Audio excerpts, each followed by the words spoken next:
Cumprimento a todos com a paz do Senhor Jesus. Oremos agradecendo a Deus pela decisão dos irmãos que vão descer as águas, os que hão de batizar, os celebrantes do batismo, o presbítero Barreto, o presbítero Rogério Arouca, e por nós que estamos na dispensação do Senhor, apresentando a cada um, em nome de Jesus. Estenda as mãos para cá. Altíssimo e soberano Deus, gratidão, Senhor, por estarmos aqui cumprindo, Senhor, mais uma etapa das decisões, que tudo acontece quando nós, meu Pai, levantamos nossas mãos e confessamos a Jesus como único e suficiente Salvador. Tomamos o discipulado, Senhor, chegamos à orientação de cada dirigente, e assim chega a decisão de descer as águas, com graça, com alegria, disposição, sem forçamento de homem, mas de livre e espontânea vontade para te servir melhor, sepultando as obras, meu Pai, da velha criatura e renascendo, meu Pai, em Cristo Jesus, uma nova fase, uma nova vida, uma nova criatura, com novidades, Senhor, de praticar para adoração e enaltecimento ao Teu santo nome, Senhor. Aos que hão, meu Pai, de estar à frente, meu Pai, a batizar o presbítero, Teu servo, meu Pai, do Barreto, e a Rogério Arouca, meu Pai, toma em Tuas mãos, Teus servos, Senhor, ao pastor presidente neste campo, pastor Jair Silas, ministério e diretoria, Senhor, e a todos os membros que te enaltece, glorifique, exalta em espírito e verdade. Dai-nos, meu Pai, a continuidade desta maravilhosa festa, até chegarmos na glória, Senhor, para a honra e glória do Teu santo e bendito nome, o Senhor que é digno, que vive e reina para todos sempre.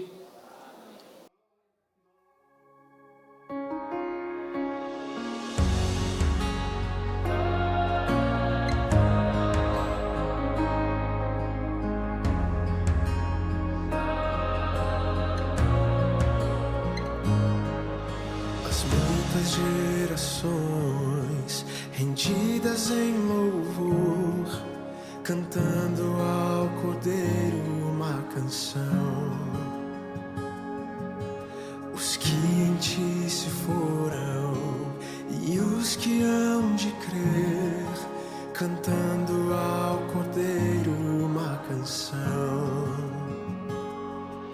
Teu nome é o mais alto, Teu nome é o maior, Teu nome é sobre todos os tronos e domínios, governos e poderes. Teu nome é sobre todos, e os anjos clamam: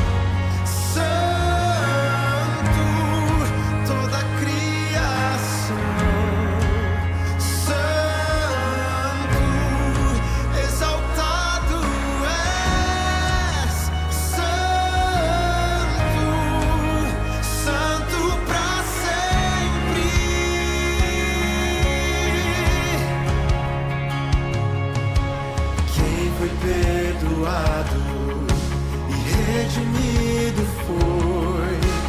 Cante ao Cordeiro uma canção. Aquele que é livre e leva o seu nome. Cante ao Cordeiro uma canção. Cantaremos para sempre, amém. E os anjos clamam: Santo, toda a criação. Santo, exaltado és. Santo,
das gerações, rendidas em louvor, cantando ao Cordeiro uma canção.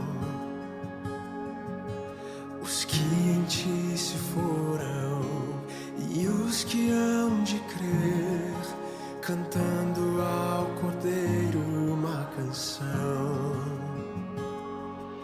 Teu nome é o mais alto, teu nome é o maior, teu nome é sobre todos.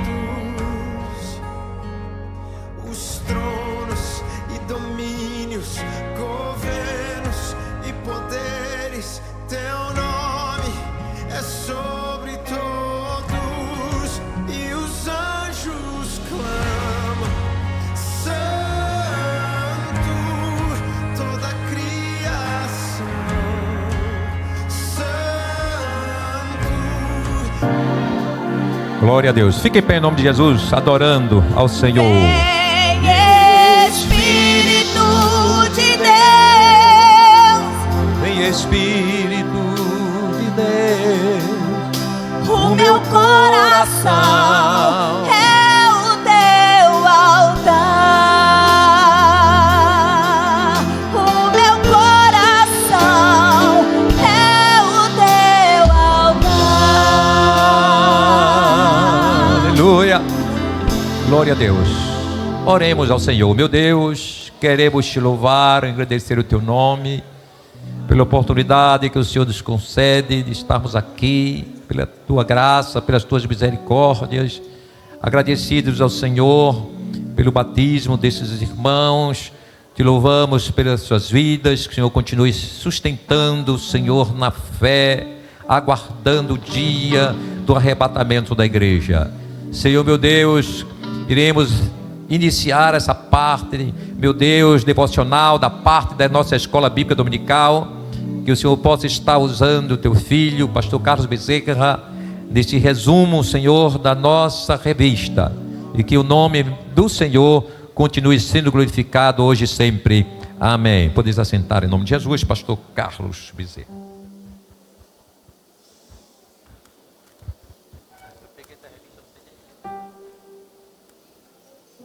Aleluia. Glória a Jesus. Mais uma vez eu saúdo a igreja com a paz do Senhor. Vamos fazer um breve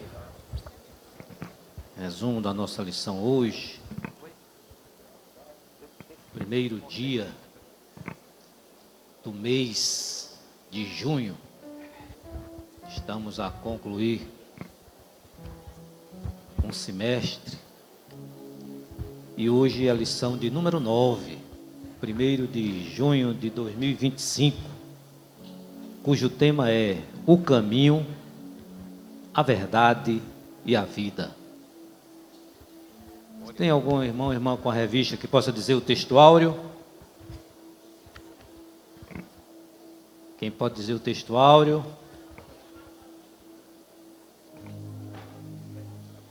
Disse-lhe Jesus: eu sou o caminho e a verdade e a vida. Amém. Convido a igreja para a leitura bíblica em classe. Se você não está com a revista, você abre a sua Bíblia no Evangelho de João, capítulo 14. Vamos ler bem bonito. Vou ler um versículo e a igreja outro. Evangelho de João, capítulo 14, do versículo 1 ao 15. João 14, 1. Não se turbe o vosso coração. Credes em Deus, crede também em mim.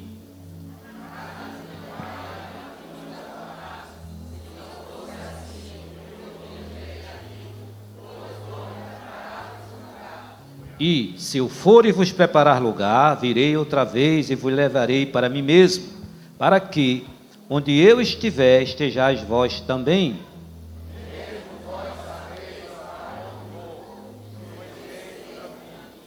Disse-lhe Tomé: Senhor, nós não sabemos para onde vais e como podemos saber o caminho.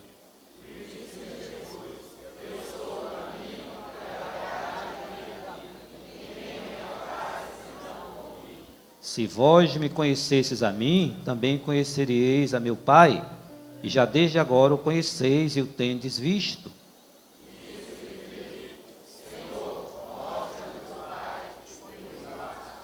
Disse-lhe Jesus: estou há tanto tempo convosco, e não me tendes conhecido, Filipe? Quem me vê a mim, vê o Pai. E como dizes tu, mostra-nos o Pai.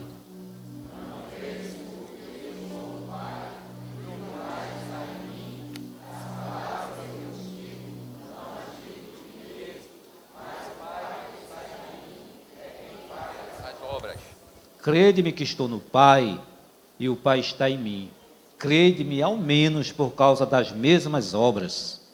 Na verdade, verdade vos digo que aquele que crê em mim também fará as obras que eu faço, e as fará maiores que estas, porque eu vou para meu Pai. E tudo quanto pedirdes em meu nome eu farei, para que o Pai seja glorificado no Filho. Se pedirdes alguma coisa em meu nome, eu farei.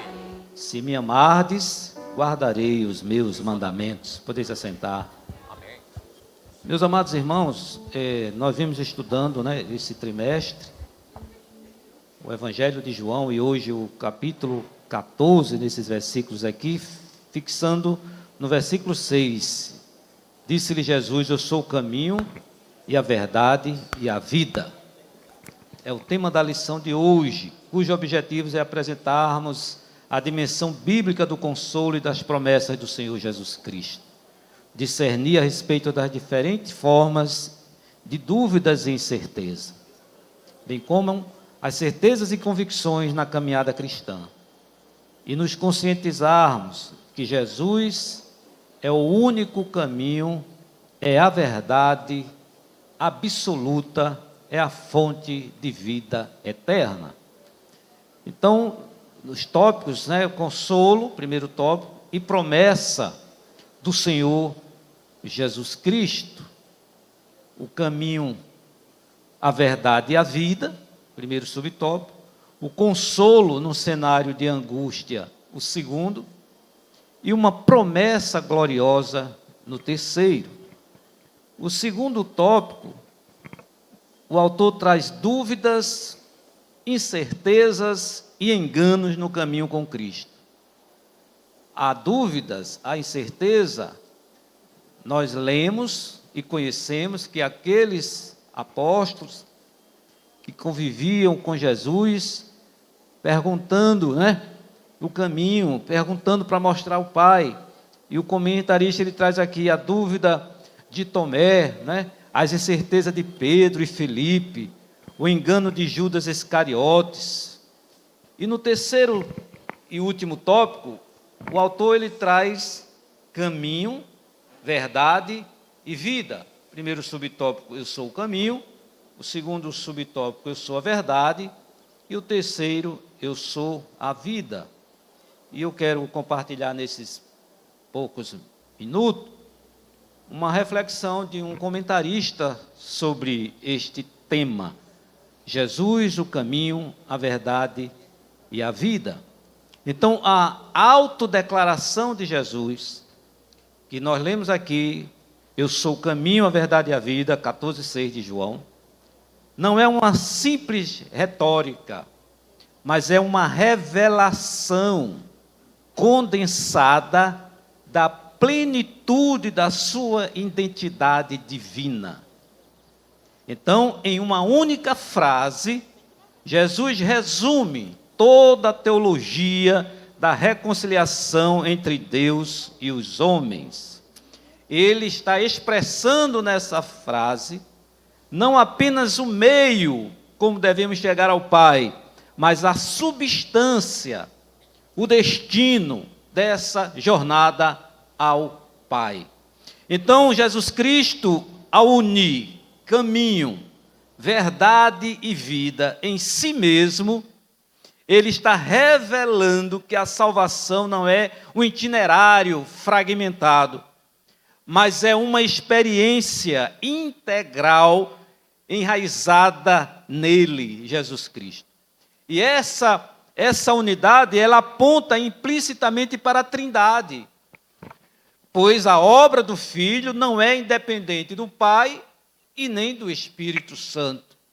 Então, o caminho é o Filho, que conduz ao Pai.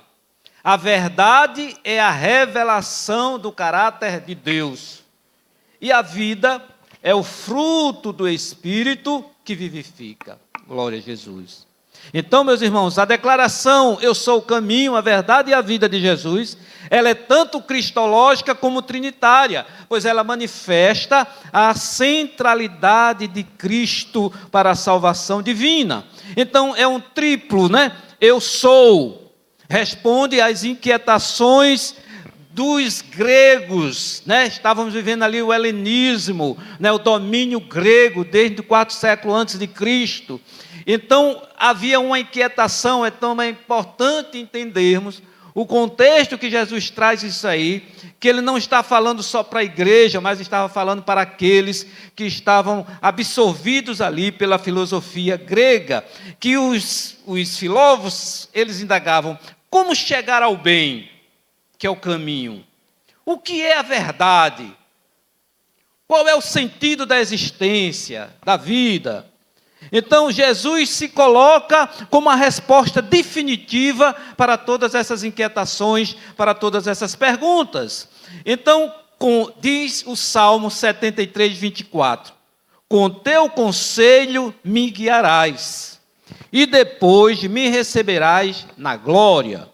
Então, nós vemos aqui no Salmo 73, 24, o caminho, o conselho, o que guia, a verdade, a orientação do justo, e por fim, vida, e vida gloriosa, em glória. Então Jesus não disse, eu sou um caminho entre muitos, mas ele une os três, como eu disse, eu sou o caminho, a verdade e a vida, revelando uma essência divina indivisível. O caminho, o acesso ao Pai, direção.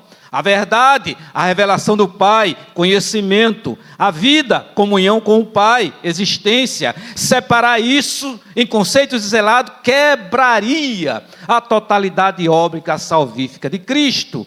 Então ele estava dando a orientação para a igreja, uma resposta aos discípulos, mas ao mesmo tempo ao povo grego, a filosofia grega, o helenismo predominante naquela época. Então Jesus é simultaneamente o acesso a Deus, Jesus é a revelação de Deus e Jesus é o destino para Deus. Embora Jesus não esteja descrevendo diretamente a Trindade, há esse reflexo trinitário implícito, segundo o comentarista. Então, caminho indica também mediação. Cristo, o Filho, 1 Timóteo 2,5, que diz, Deus está de um lado e todo mundo está do outro, e Cristo Jesus, ele próprio homem, está entre eles a fim de uni-los. Versão Viva. Verdade revela o caráter absoluto de Deus. O Pai é a fonte da verdade. E vida. Vida evoca o Espírito, pois é o Espírito quem vivifica. João 6,63 diz, somente o Espírito Santo dá a vida eterna. Aqueles que nasceram só uma vez de nascimento físico, nunca receberão este presente. Porém agora eu lhes disse como conseguir esta verdadeira vida espiritual. Versão Viva. Romanos 8,11 também nos diz, e se o Espírito de Deus, aleluia, que levantou Jesus dentre os mortos, vive em vocês, ele fará com que seus corpos mortais vivam de novo depois da morte, por meio deste mesmo Espírito Santo que mora em vocês. Aleluia, glória a Deus. Então o Pai é o destino. O Filho é o caminho que conduz ao Pai. E o Espírito Santo é a vida e que nos capacita para caminhar nessa verdade até o fim. Aleluia, glória a Jesus. Então, como eu disse, João escreveu nesse contexto helenístico, né? Esse período do domínio, né, da Grécia em todo o império, desde, como eu disse, o século IV antes de Cristo. Então, para os gregos, caminho, né, Rhodos, na filosofia deles, né, a ética grega, caminho era símbolo de conduta, de ética, de jornada interior, rumo à virtude ou à realização. Jesus resignifica isso, e ele diz: o caminho não é uma filosofia, o caminho é uma pessoa, e esta pessoa é Jesus Cristo. A verdade, no grego, aletheia. Então, para Platão, a verdade era a realidade absoluta, que transcende o mundo sensível. Porém, Jesus afirma que ele é essa verdade eterna, a realidade divina, que se fez carne, contrapondo-se à ideia abstrata, né, da filosofia grega. E vida, zoe. A vida na filosofia grega era dividida entre bios, vida biológica, e zoe, vida espiritual ou racional, superior. Jesus diz ser a zoe verdadeira. Ele não é apenas o existir, mas ele é a vida plena que procede de Deus. Aleluia. Ou seja, Jesus responde às maiores perguntas da filosofia antiga: caminho, ética e destino, verdade, vida, existência, propósito. Então, meus amados irmãos, em João, Jesus fez várias afirmações no singular: eu sou a luz do mundo, eu sou a porta, eu sou o bom pastor, eu sou a ressurreição. Mas nesse versículo 6 do capítulo 14, Jesus une as três identidades para mostrar que nenhuma delas isoladamente revela plenamente sua missão. Apenas unidas, ela expressa a totalidade da salvação. Ele é o caminho, a vida, a verdade. Aleluia, glória a Jesus. No conceito judaico, que Jesus também dá essa resposta, a Torá era o caminho. Os judeus viam a lei e a Torá como o caminho da vida. Salmo 119, 105, Provérbios 4, 11. Então, caminhar segundo a lei, segundo a Torá, era sinônimo de fidelidade a Deus. O halakná, caminhar, conjunto de preceitos rabínicos que orientava a conduta moral, a conduta cerimonial, a conduta civil do povo judeu. Caminho dos justos versus caminhos do ímpio. Salmos 1. Provérbios 12, 28. Então, em hebraico, caminho significa tanto uma estrada, uma jornada, um caminho físico, quanto a maneira de viver, o jeito de viver, a forma de agir. Então,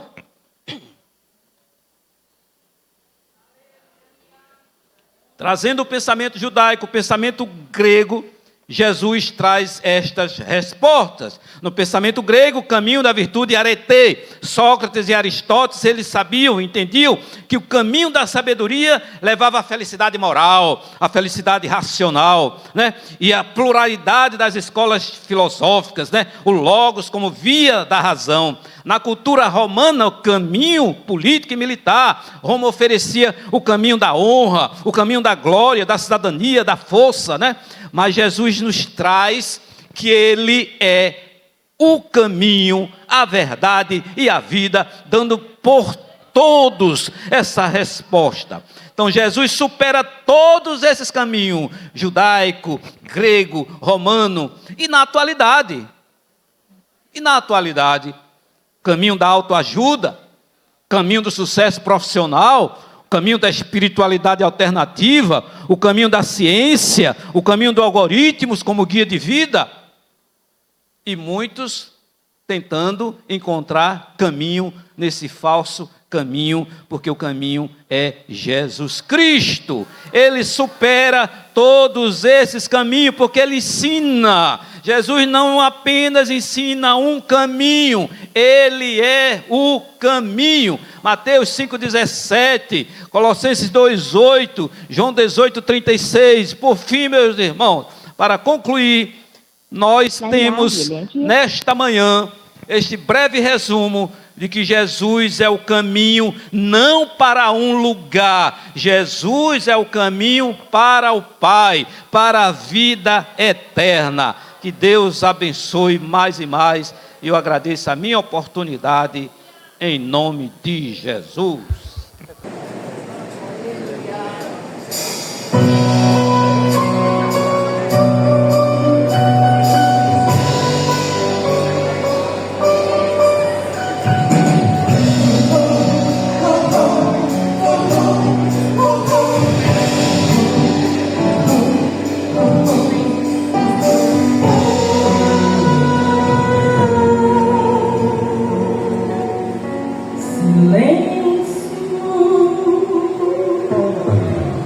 Fazia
Estão sentindo frio? Eu estou sentindo frio aqui. Só a misericórdia. Jesus é bom. Meus irmãos, vamos a uma reflexão da palavra do Senhor. No Evangelho segundo escreveu João, capítulo 6. Vamos ler do versículo 66 ao 66 ao 68.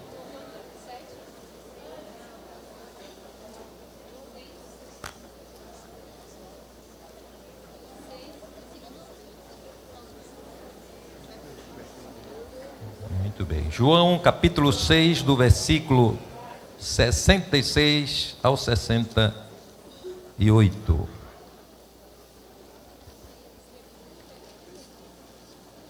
Vamos ler a palavra do Senhor. Desde então, muitos dos seus discípulos tornaram para trás e já não andavam com ele. Então disse Jesus aos 12: quereis vós também retirar-vos? Respondeu-lhe, pois, Simão Pedro: Senhor, para quem iremos nós? Tu tens as palavras da vida eterna. Ainda de pé, irmão, nós vamos fazer uma oração intercessória pelos obreiros que estão enfermos, o evangelista, nosso irmão Vinícius, até ontem à noite estava internado, né, com uma pneumonia, e também o presbítero, nosso irmão Edivaldo Santana, está aqui hoje? Não. Vamos apresentar o servo do Senhor, que precisa também da mão do Senhor sobre a sua vida. Quem mais precisa de oração?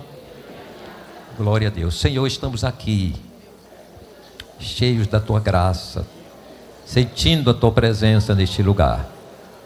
Queremos apresentar ao Senhor os Teus filhos, ó Pai, que estão enfermos, estão impedidos de estarem aqui conosco, nesta festa da comunhão, por causa da saúde. Mas o Senhor é o Deus da saúde. Tu és o Deus que cura, Tu és o Deus que restaura, e cremos que o Teu poder, Senhor, permanece para sempre. Nós confiamos no Teu nome, confiamos na Tua palavra, e nesta confiança e fé, nós oramos ao Senhor, apresentando os Teus filhos, e a todos aqueles, Senhor, que estão enfermos também. Estende a Tua mão que cura, a Tua mão que sara, a Tua mão de milagre desta manhã. Restaura a saúde dos Teus filhos, Senhor. Nós pedimos nesta confiança, certos que o Senhor está agindo nesta hora em prol dos Teus filhos, e desde já Te agradecemos em o nome de Jesus. Amém.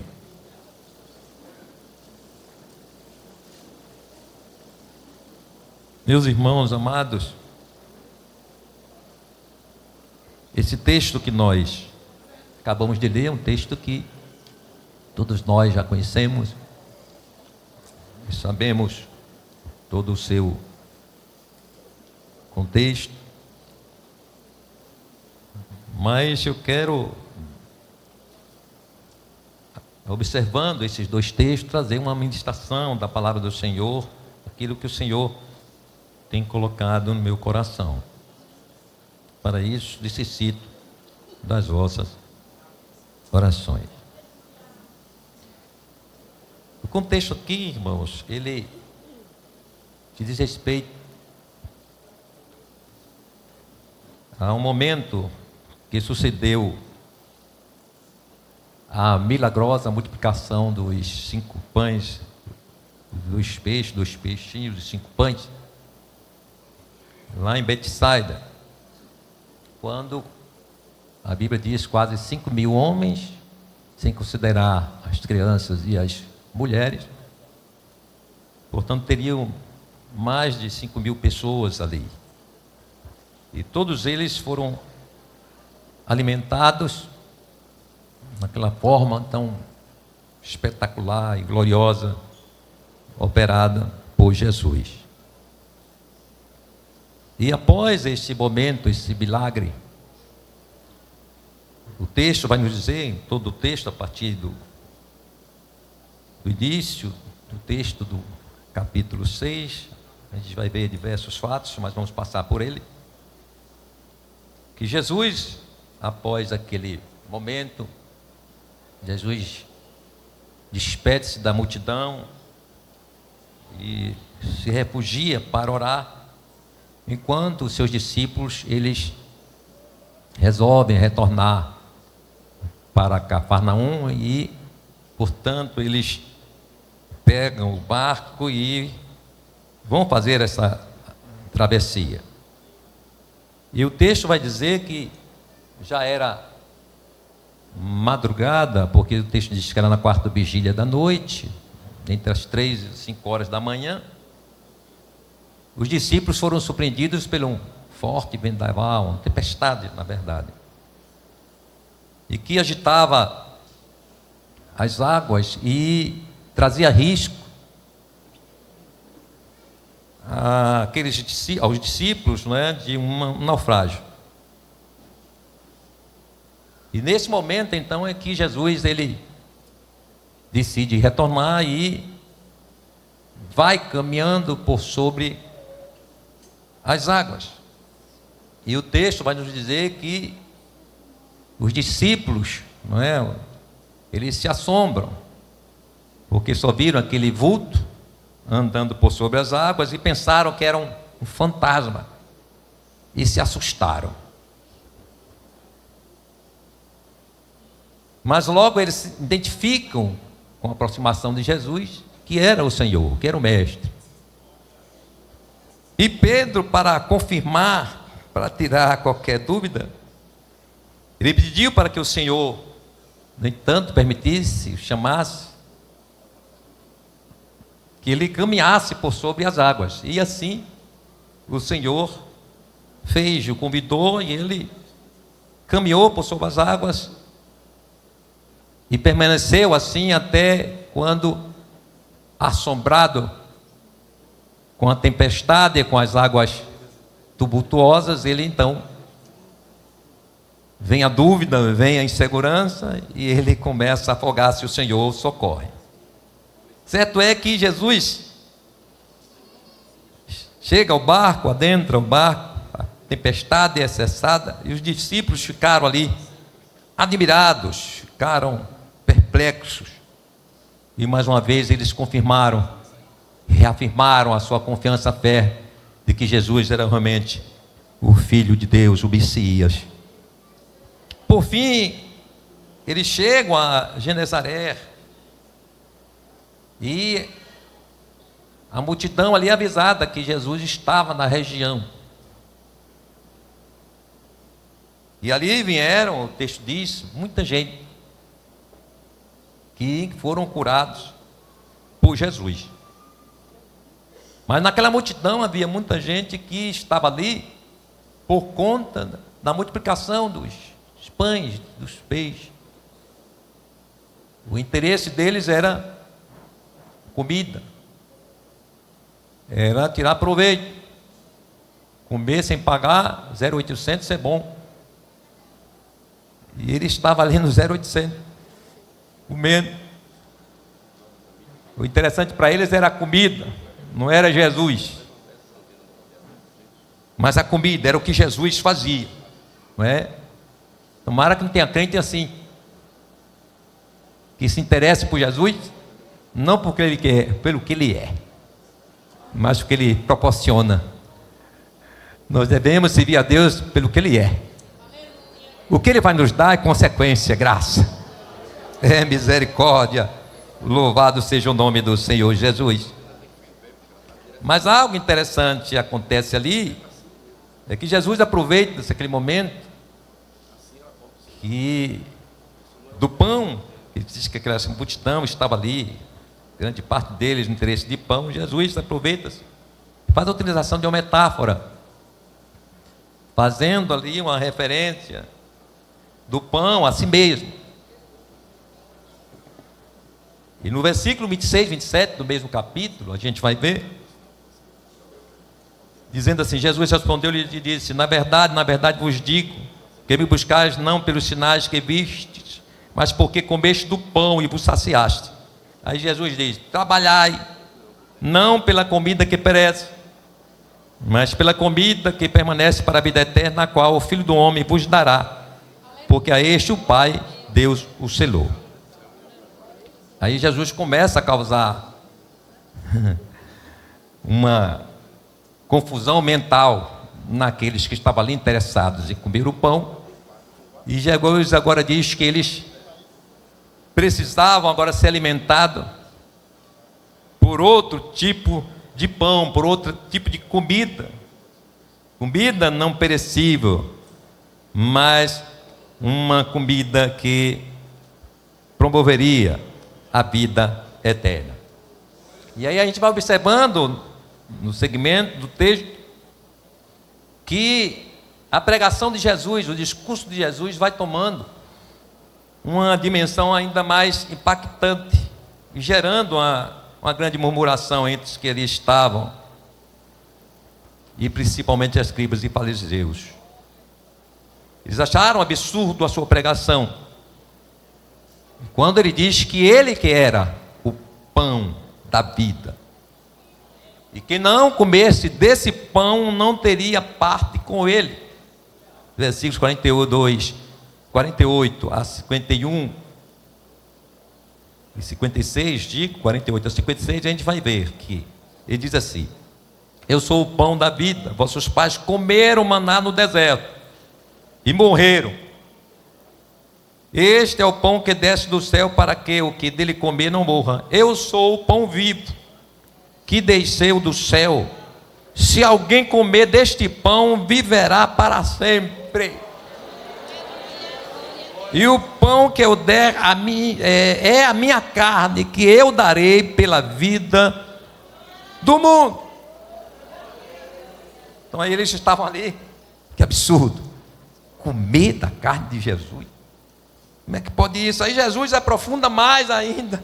O seu discurso está no versículo 53, quando ele diz assim: na verdade vos digo, que se não comerdes a carne do Filho do Homem, não beberdes o seu sangue, pronto, agora tem um sangue também, beber do sangue, não tereis vida em vós mesmos. Quem come a minha carne e bebe o meu sangue tem a vida eterna, e eu o ressuscitarei no último dia, porque a minha carne verdadeiramente é comida, e o meu sangue verdadeiramente é bebida. Quem come a minha carne e bebe o meu sangue permanece em mim, e eu nele. Glória a Deus, aleluia. E com esse discurso, irmãos, o texto diz que muitos discípulos se escandalizaram de Jesus, não discernindo a sua mensagem. Escandalizaram também que Jesus disse que um deles, dos discípulos, era o diabo. Ele tinha escolhido 12, mas um dos 12 era o diabo. Aí, pronto. E o texto diz que alguns discípulos, muitos discípulos, deixaram Jesus. E Jesus aproveita-se daquele momento e diz: não quereis vós também, os demais, fazer o mesmo? Aí Pedro, né, sempre naquele ímpeto, sempre querendo representar todo mundo, aí ele diz assim, em nome de todos: para quem iremos nós? Se só tu tens a palavra de vida eterna. Aleluia. Glórias ao nome do Senhor Jesus. Podemos ver, no entanto, que o propósito de Jesus ali era trazer a reflexão de que eles estavam preocupados com o material, estavam preocupados com a comida, mas estavam esquecendo do principal, que era a vida espiritual, que era a salvação, que foi para isto que ele veio. Ele veio enviado para o Pai, para que ele viesse à cruz e sua carne fosse entregue, seu corpo fosse entregue, derramasse seu sangue e trouxesse a salvação ao homem. E eles não estavam entendendo, inclusive aqueles que deixaram Jesus. Mas o que Jesus estava a dizer, irmãos, quando disse que teriam que comer da sua carne e beber do seu sangue? Primeiro, o que Jesus estava trazendo ali ao entendimento é que era necessário que houvesse uma identificação com o seu sacrifício, com o seu sacrifício vicário. Ele estava trazendo a reflexão de que o homem tinha que estar consciente de que ele precisava de um Salvador, era um pecador e precisava de um Salvador. E esse Salvador era Jesus, o Cordeiro de Deus, que teria que ser sacrificado. Na velha aliança, houveram milhares de sacrifícios, vários animais foram sacrificados, derramados sangue no altar do holocausto, mas apenas cobria o pecado. Então era necessário que viesse um capaz, em que o seu sacrifício fosse definitivo, suficiente, para que o homem fosse, por fim, salvo. Tem que haver identificação com o sacrifício de Cristo, tem que morrer com Cristo, e morrer com Cristo é deixar morrer a velha natureza, o velho homem, é viver uma nova vida, liberta do jugo do pecado. Glória a Deus. Só há identificação com Jesus aquele em que os seus pecados foram perdoados e portanto ele vive agora uma vida liberta, uma vida restaurada, uma vida, aleluia, justificada por Jesus. Glórias ao nome do Senhor Jesus. Paulo, escrevendo aos Romanos, no capítulo 6, do versículo 4 e 6, ele diz: sabendo isto, que o nosso homem velho foi com ele crucificado, para que o corpo do pecado seja desfeito, para que não sirvamos mais ao pecado, de sorte que fomos sepultados com ele pelo batismo na morte, para que, como Cristo foi ressuscitado dentre os mortos, pela glória do Pai, assim andemos nós também em novidade de vida. Glória a Deus. Então quem se alimenta de Jesus, quem se alimenta do seu sacrifício, é porque se identifica com Jesus, é porque morreu com Jesus. Aleluia.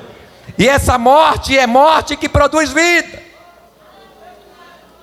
que produz um novo viver, um viver de restauração, um viver sem culpa. Aleluia. E Paulo diz: agora, pois, em Cristo, nenhuma condenação há. Aleluia. Portanto, nesta manhã nós estamos aqui para participarmos da mesa do Senhor, porque há uma identificação entre nós e o Cordeiro de Deus, porque Ele nos purificou, Ele nos restaurou, Ele nos libertou e nos deu uma nova vida. Oh, vida boa! É a vida que ganhamos de Jesus. aleluia, comer a carne de Jesus e beber do seu sangue é ter vida nele. O pecado havia roubado a nossa vida de comunhão com Deus. Estávamos em morte espiritual, mas Cristo nos soprou seu fôlego de vida e nos vivificou. Aleluia. Efésios capítulo 2, versículo 1 a 5, ele diz: e vos vivificou, estando vós mortos em ofensas e pecados. Estavam mortos, irmãos, o pecado tinha nos matado, em que no outro tempo andaste segundo o curso deste mundo, segundo o príncipe das potestades do ar, do espírito que agora opera nos filhos da desobediência. Satanás nos dominava, nos escravizava, entre os quais todos nós também antes andávamos nos desejos da nossa carne, fazíamos aquilo que a velha natureza, não é, nos impulsionava, fazendo a vontade da carne e dos pensamentos, e éramos por natureza filhos da ira como os outros também. Aí o versículo 4 diz: mas, entretanto, como diz o irmão Gleidson, todavia, aleluia, mas Deus, que é riquíssimo em misericórdia, pelo seu muito amor que nos amou, estando nós ainda mortos em nossas ofensas, nos vivificou juntamente com Cristo. Aí Paulo diz: pela graça sois salvos. E quem é salvo aqui glorifica a Jesus. Aleluia. Cristo está em vós e vocês em Cristo. Glórias ao nome do Senhor Jesus. E é interessante que Satanás, eu entendo que Satanás acreditava que seu golpe contra Adão e Eva e toda a humanidade tinha sido fatal, e que a intervenção divina, por meio da semente da mulher que Jesus, que o Senhor Deus tinha sentenciado lá no Éden, não iria realizar. Mas para a decepção de Satanás, em Nazaré, residia uma jovem, uma pobre jovem, virgem e piedosa, que estava noiva de um santo jovem, por nome José. E de repente o mensageiro do céu, e não foi qualquer mensageiro, foi o arcanjo Gabriel, que pousou na casa da jovem Maria e disse: aleluia, salve agraciada, o Senhor é contigo, bendita és tu entre as mulheres. E vendo ela, turbou-se muito com a sua palavra, e considerava que saudação seria esta. Verso 30, disse-lhe então o arcanjo a Maria: não temas, porque achaste graça diante de Deus. Eis que em teu ventre conceberás, e darás à luz um filho, e chamarás o seu nome Jesus. Aleluia. Eu acredito, irmão, que o inferno estremeceu com esta mensagem profética. Nós estamos aqui porque a palavra do Senhor é fiel, a palavra do Senhor se cumpre. Ele disse que enviaria o Salvador, e o Salvador veio, e estamos aqui nessa manhã porque esse Salvador nos salvou, nos salvou, nos salvou. Aleluia. Mas aquela jovem estava noiva. E agora o problema? Aí a jovem procura, ainda estava muito maravilhada, ainda meia sem saber o que estava acontecendo. Ela procura o seu noivo e faz ciente o que tinha acontecido. José se agonia, e pensando em protegê-la, ele então resolve: eu vou cair fora, vou me esconder por aí para proteger Maria. Aleluia. Aí o Senhor, como faz tudo bem feito, quando ele estava pensando isso, de noite, quem sabe querendo dormir, aí dormiu.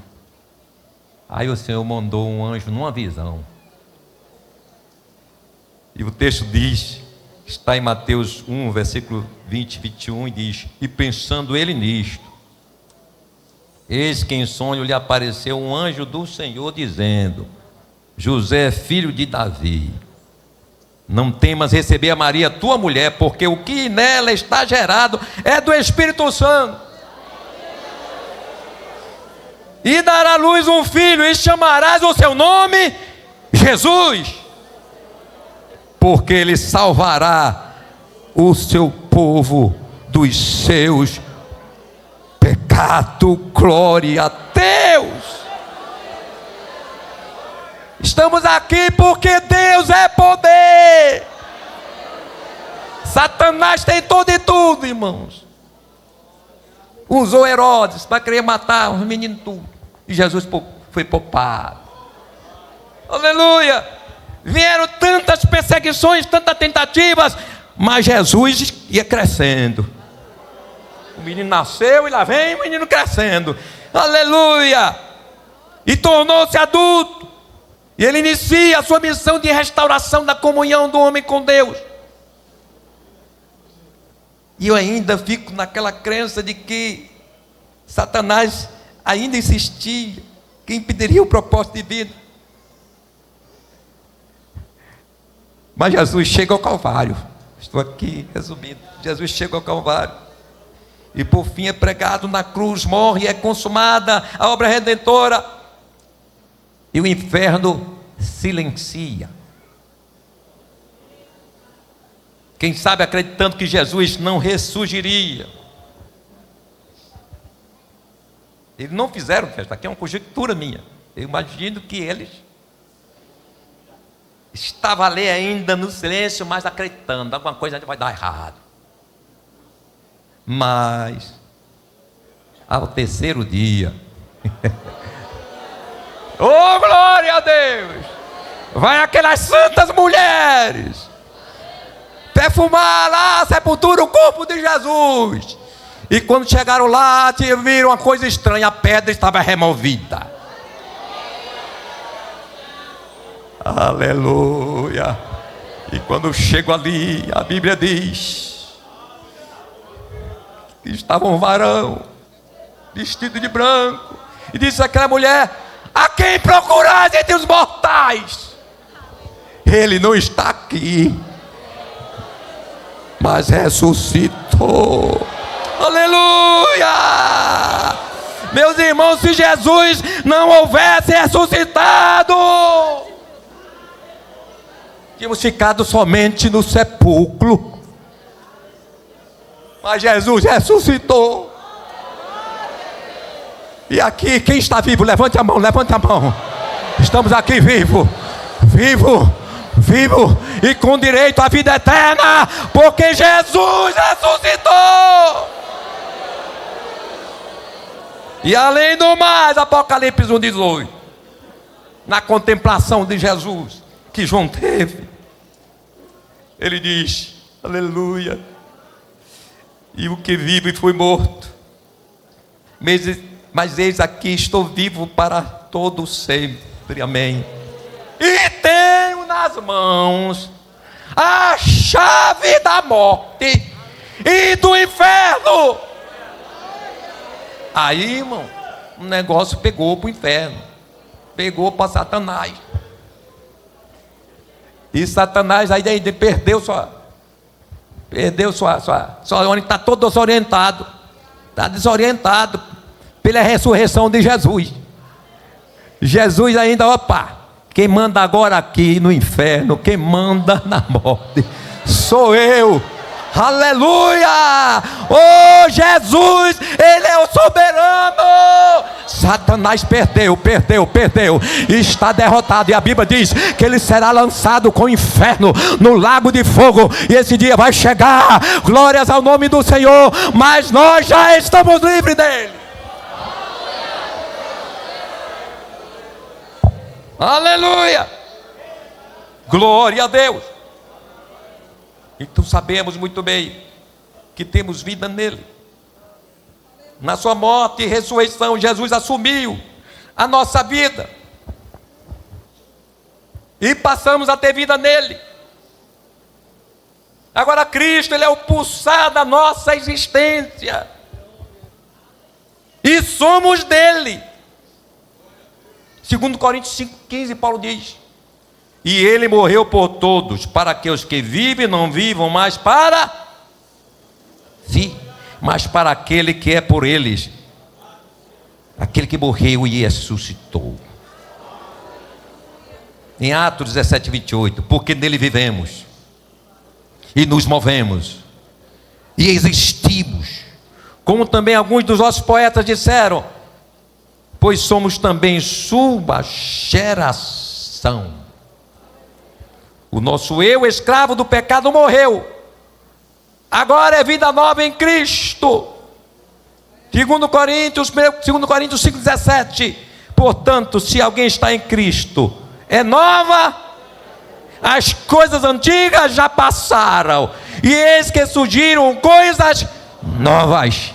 Ficou para trás adultério, prostituição, homossexualismo, lesbianismo, embriaguez, mentira. É vida nova, é vida nova, é vida restaurada, é vida justificada por Jesus. Glorifica o nome de Jesus. Satanás pode se levantar, o inferno pode arregimentar e colocar na rua a propaganda, aleluia, acusando dos teus pecados passados, mas você, alce a sua voz, levanta a sua cabeça e diga a Satanás: agora, nenhuma condenação há. Glorifica Jesus, glorifica Jesus, glorifica Jesus. Você é dele, ele é seu. Há uma parceria, há uma interação divina. Comer da carne e beber do sangue de Jesus é depender dele. Quando alguém assume uma dívida de alguém, a dívida de outra pessoa, esta passa a ser devedora daquela, ficando na sua dependência. Foi isso que aconteceu conosco. Jesus foi à cruz por nós. E o profeta Isaías diz: verdadeiramente, ele tomou sobre si dores, nossas enfermidades, e também os nossos pecados ele levou sobre si. E a Bíblia diz que pelas suas pisaduras nós fomos sarados. Jesus, no entanto, ele nos substituiu, assumindo a nossa dívida com Deus, nos anistiando dos pecados outrora cometidos. Tudo aquilo que foi praticado na nossa ignorância, Jesus anulou. Jesus perdoou. Jesus desconsiderou. Aleluia.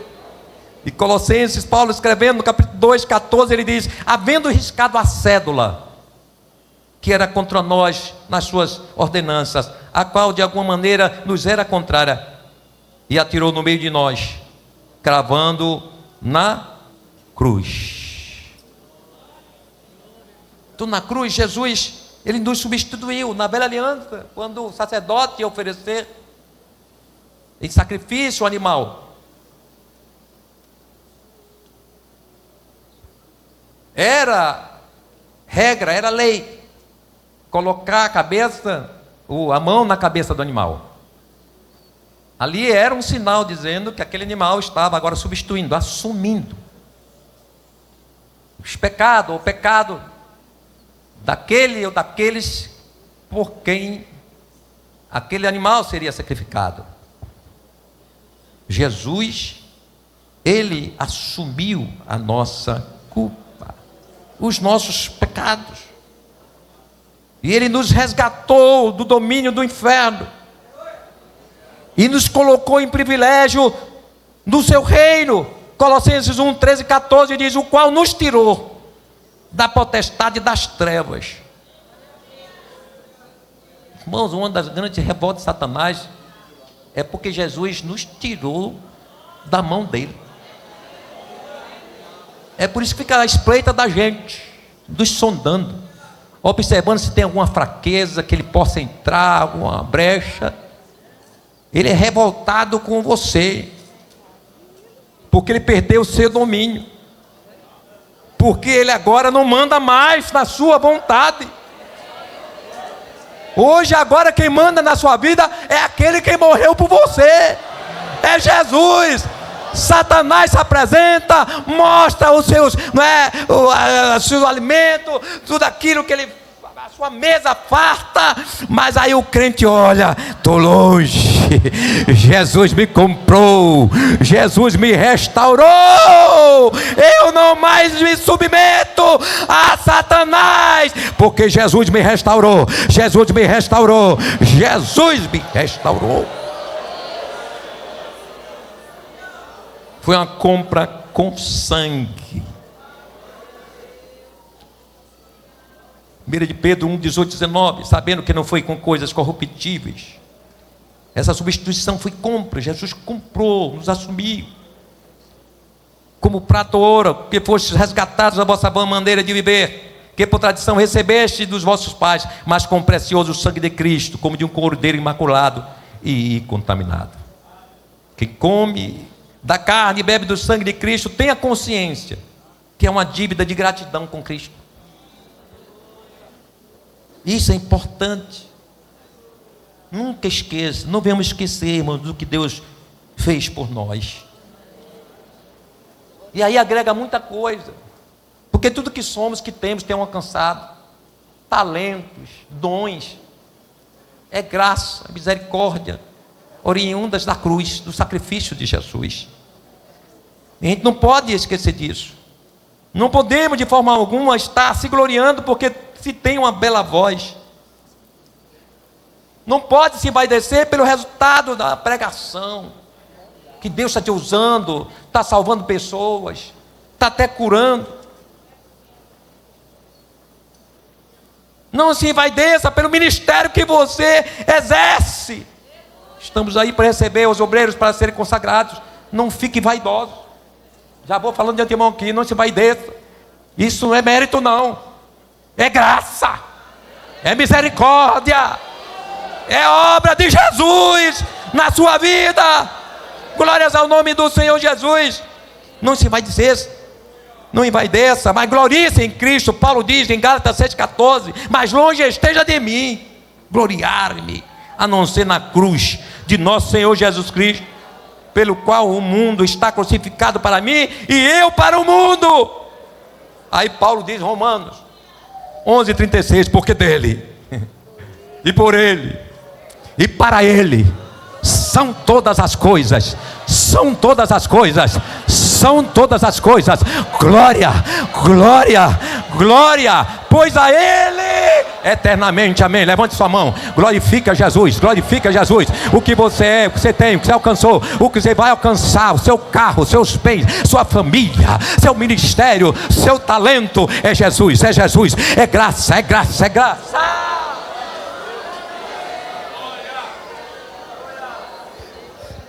Quem comeu da carne e bebeu do sangue de Jesus está disposto a obedecer. 2 Coríntios 10:5, destruindo argumentos e toda altivez que se levanta contra o conhecimento de Deus, e levando cativo todo entendimento à obediência de Cristo. Destruir argumentos de toda altivez é o mesmo que justificativas arrogantes que alguém se utiliza para convencer o outro sobre o seu posicionamento de contrariedade ao que lhe foi proposto. Quando o crente ele desobedece a Jesus, quando desobedece à igreja, porque a igreja é de Jesus, quem criou a igreja foi Jesus, quem deu obreiros à igreja foi Jesus, tudo é de Jesus. Então quem desobedece também à igreja está desobedecendo aquele a quem devamos ser submissos, obediente. Então se alguém desobedece, ele está indo de encontro justamente ao que o texto diz. Essa pessoa não comeu da carne, não bebeu do sangue, não há identificação com o sacrifício de Cristo. É por isso que desobedece. E Jesus dá o maior exemplo de si mesmo. Quando ele diz, está lá em Filipenses 2, do versículo 5 ao 11, de sorte que haja em vós o mesmo sentimento que houve também em Cristo. Foi o que aconteceu, que sendo em forma de Deus, não teve por usurpação ser igual a Deus, mas fez a si mesmo de nenhuma reputação, tomando a forma de servo, fazendo semelhante aos homens, e achado na forma de homem, humilhou-se a si mesmo, sendo obediente até a morte, e morte de cruz. Por isso também Deus o exaltou soberanamente, e lhe deu um nome que é sobre todo nome, para que ao nome de Jesus se dobre todo o joelho dos que estão nos céus, na terra e debaixo da terra, e toda língua confesse que Jesus Cristo é o Senhor, para a glória de Deus Pai. O crente que desobedece, ele não será exaltado, porque nem para o céu vai. O que vai nos levar à exaltação é obediente, e nós estamos vivendo uma geração de desobediência. E eu estou falando de uma geração dentro de outra geração. É uma igreja dentro da igreja, a igreja dos obedientes, a igreja dos desobedientes, no mesmo espaço. É preciso considerar isso. Nós estamos num momento propício para isso, estamos na Santa Ceia do Senhor. E Paulo disse que a gente tem que discernir isso aqui. Se eu não discerno isso aqui, eu posso estar até blasfemando esse ato. Então é importante que o que Jesus fez na cruz por nós foi uma transformação completa. Jesus mudou o nosso caráter. Jesus mudou os nossos pensamentos. Jesus mudou tudo na nossa vida.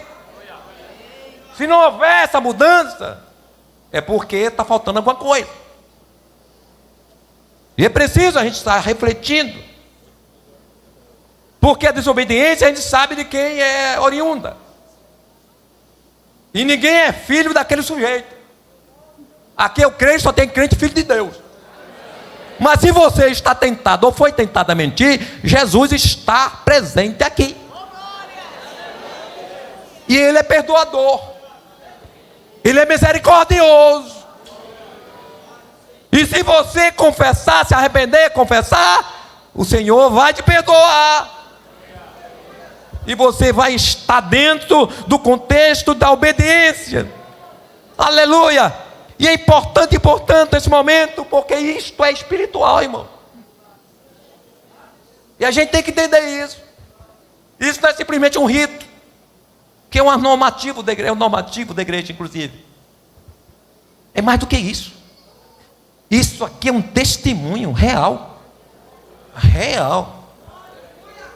Verdadeiro, é um testemunho da sua alma, de que você nasceu de novo, que você e eu somos crentes, e que nós estamos vivendo com Jesus, e que Jesus habita em nós.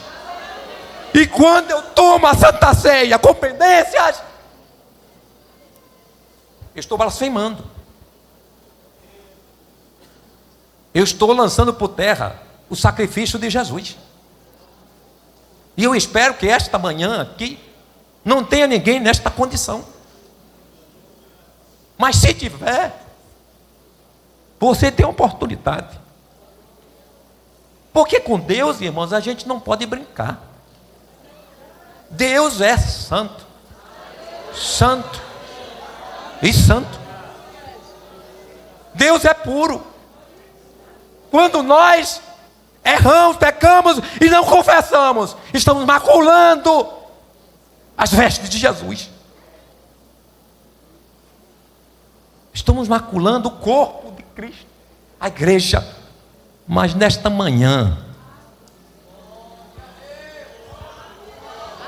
o Cordeiro que foi morto,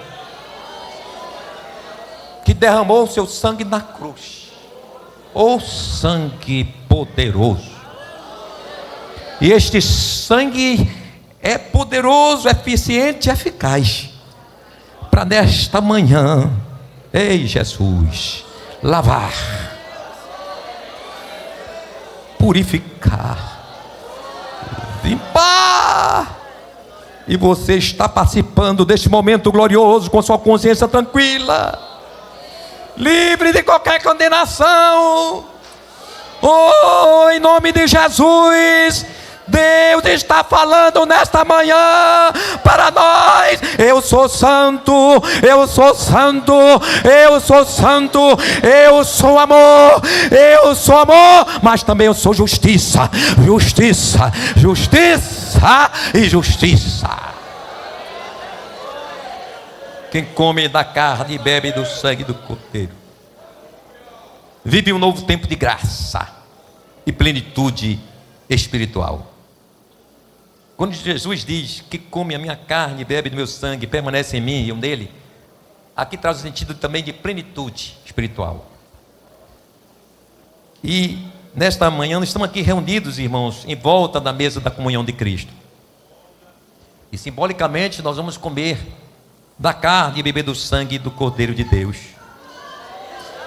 Bem verdade que o nosso corpo, o material, o corpo físico, aleluia, ele será alimentado,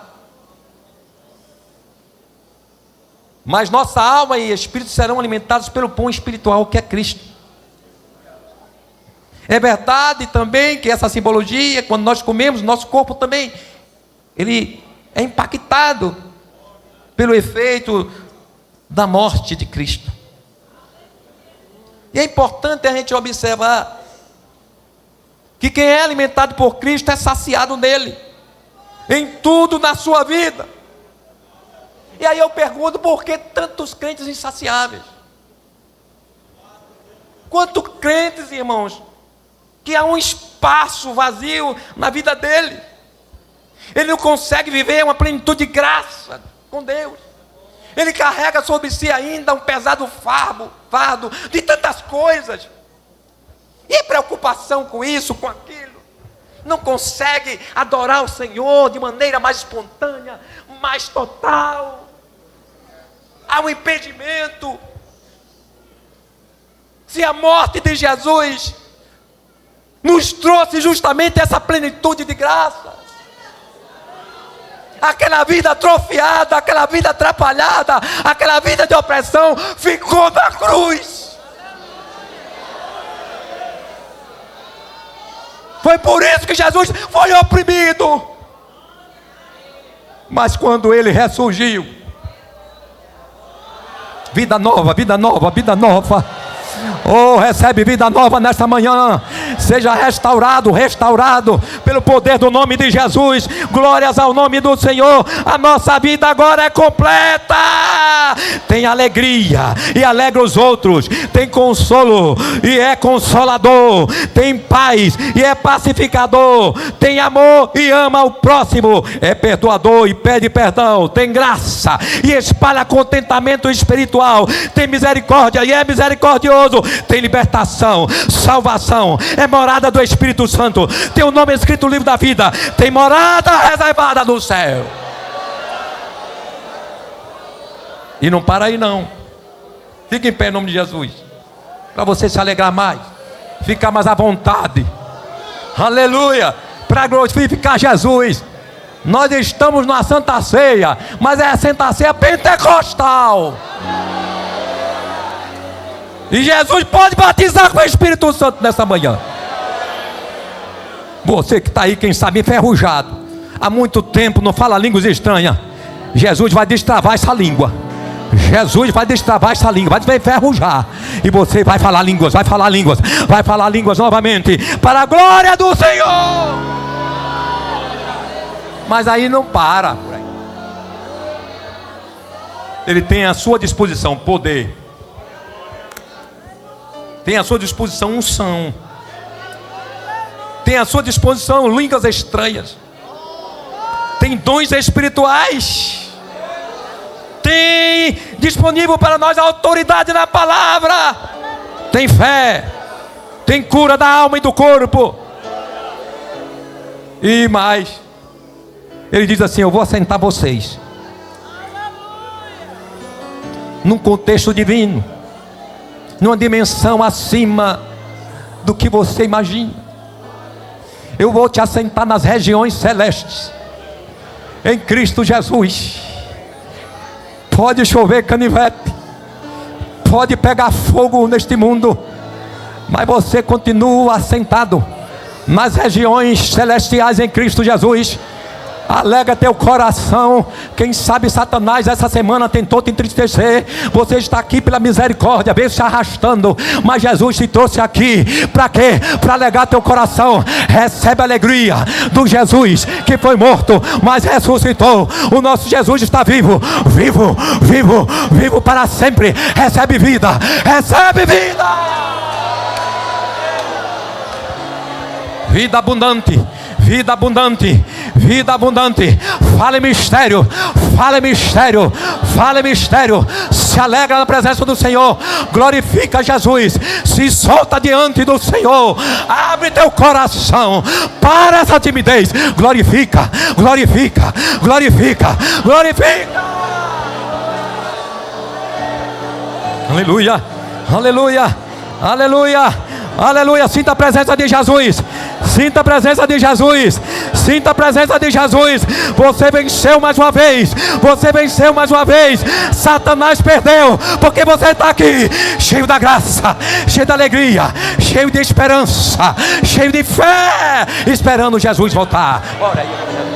Maravilhoso Deus, eterno Pai que está nos céus, aqui estamos, Senhor, alegres na Tua presença, sentindo renovo, sentindo regozijo, Senhor, porque na cruz do Calvário, o Senhor nos comprou com precioso sangue de nosso Senhor Jesus Cristo, fomos justificados, regenerados, santificados, somos nova criatura. Oh Senhor, te louvamos, porque temos o nome escrito no livro da vida. O Senhor nos limpou, nos lavou, colocou um novo cântico na nossa boca, firmou os nossos passos, renovou a nossa vida, nos deu esperança. Oh meu Deus, o castigo que nos traz a paz estava sobre Jesus, e pelas suas pisaduras fomos curados, e estamos aqui agora te glorificando, te exaltando e te pedindo agora: derrama, Senhor, derrama nesta manhã a tua unção sobre o teu povo, manda do céu o renovo para aquele que está fraco,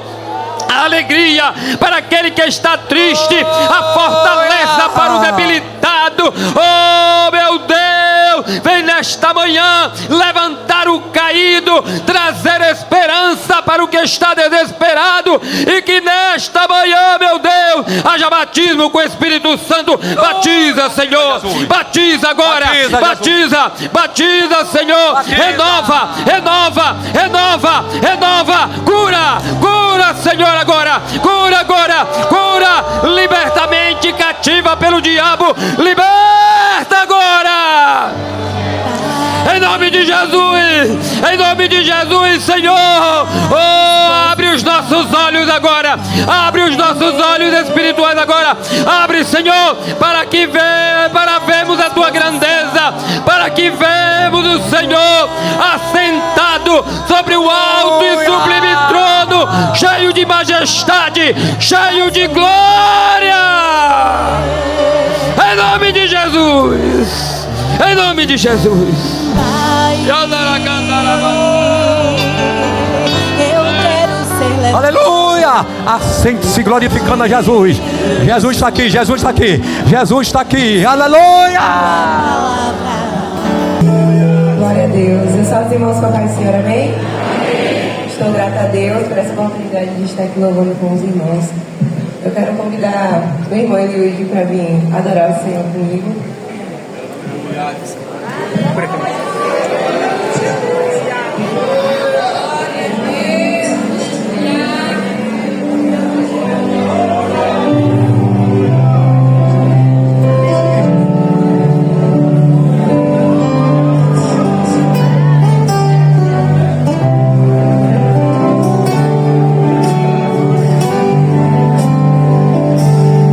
Mais que as forças,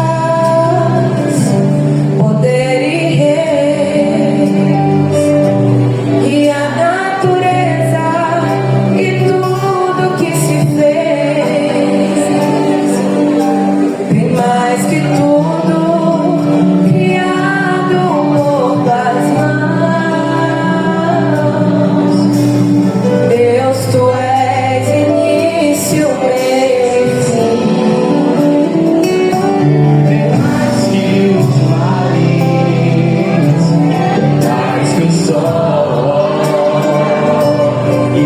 maravilhas que o mundo conhecer, e as riquezas, tesouros dessa terra,